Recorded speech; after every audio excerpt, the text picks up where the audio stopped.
Sony rumored to implement a new, unique reward system to regain fans' trust in light of recent news of them ripping people off. In a desperate attempt, Sony president Jim Ryan, after years of nagging by his inner circle, finally greenlit a new PSN reward system in collaboration with the special manufacturer, meant to supply real-life Sony fans with real-life stress-relieving companions after hundreds of hours of slaving away to get those PSN trophies. Sony is truly redefining the motto of play has no limits. That, my friends, is an article I typed up in about 30 seconds. Feel free to read the fine print, as it's a good one, if I do say so myself. I must say though, I wouldn't be surprised if we start hearing or seeing things like this in the near future. I mean, not so much Sony supplying us with real life size, gently used, stress alleviating companions with authentic gamer boy stains. I think that'll be a hell of a ballsy move on their part, to say the least, but something outlandish isn't too far from reality, I personally think. The gaming climate and industry as a whole, I think, would definitely be drastically different in 5 years' time. Hell, things are moving at a rapid pace and shifting beneath our feet right now, with PlayStation 5 prices increasing only after 2 years of it being out, with no new official models with the exception of rumors and supposed leaks of some type of PlayStation 5 Slim coming out sometime quote-unquote soon. Let's also never mind the majority of people that want one yet still can't have one. And yeah, let's just go ahead and bump that standard price for new games at the increased $70 price tag from the previous, what, 2 generations or so of gaming? Oh, and yeah, let's also start having that affect the PC market as well, because equality only works in the context of suffrage. Let's also not forget, Activision, acquired by Microsoft, was recently approved in Saudi Arabia, with more countries most likely soon to follow, and EA is still currently struggling to find a potential buyer, with Apple, Disney, and Amazon being potential owners of what is basically the gaming industry's version of that one girl that's like the community bike. Everyone's taking it for a spin and completely thrashed their reputation, which honestly sounds like a union that's very fitting for Amazon, considering how well they're running Twitch these days.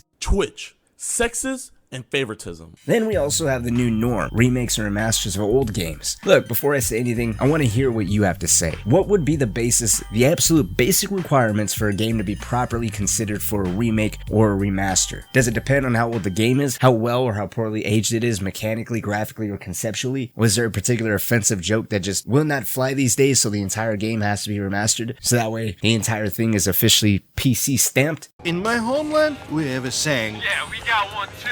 You're up.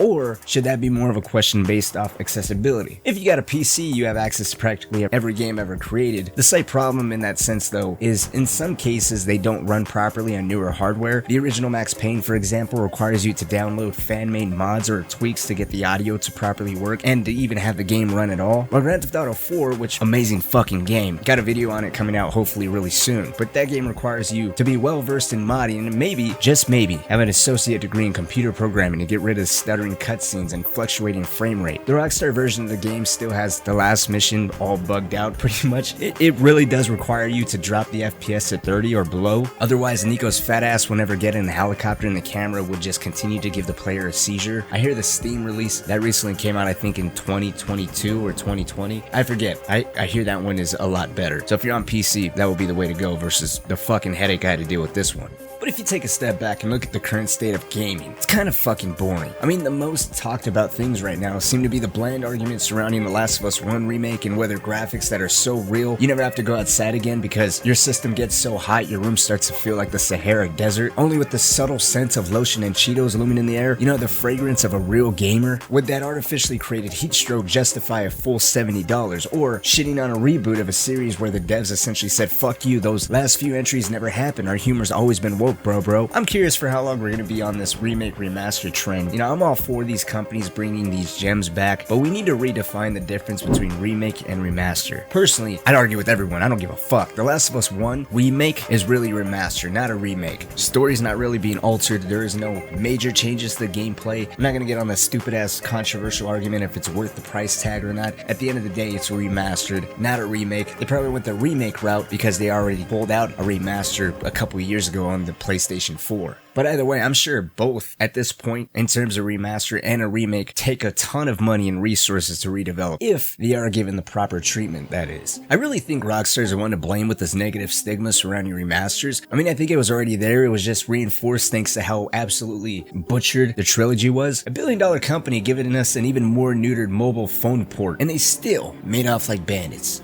Done most of the planning, and I think we're gonna literally Make out like bandits. Kind of funny how they're being shown up by modders left and right, and now people are even more hesitant to trust remakes. I mean, honestly, as they should be. It's just sad because, fuck, there's really almost no AAA games to be excited or look forward to. 90% of the people that I ask are all hyped for Ragnarok, but besides that, what really is there? What are you guys looking forward to the most? Let's talk. I mean, personally, I've been looking more so at indie games. You have the Unreal Engine 5, you have single-man teams, 4, 5, 15, 20-man teams making these incredibly looking games that are rivaling AAA games. That's another thing. In a couple years' time, probably going to be cool to shit on AAA games and just play the hell out of indie games.